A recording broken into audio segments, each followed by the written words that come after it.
अम्बेडकर जी के चरित्र को, जो कहते थे life should be great rather than long.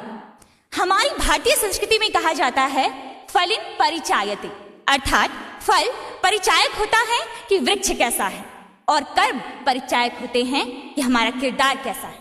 Madhya Pradesh के इंदौर जिले के महू नगर में एक ऐसे व्यक्तित्व ने जन्म लिया जिस व्यक्तित्व ने स्व की परिधि को लांघकर पर के लिए कार्य किया।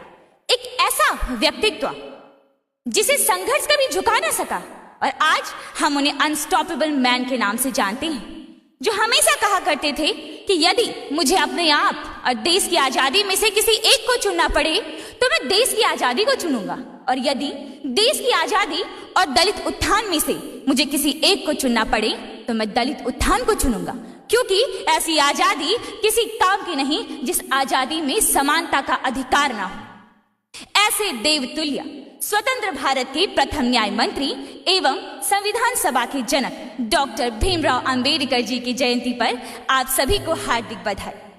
यदि बात बाबा साहेब के बचपन की जाए तो उनका बचपन कई यातनाओं में बीता, परंतु तब भी उन्होंने अपनी शिक्षा को नहीं त्यागा, क्योंकि उनका मानना था कि शिक्षा उस शेरनी का दूध है जो पिएगा वही दहाड़ेगा।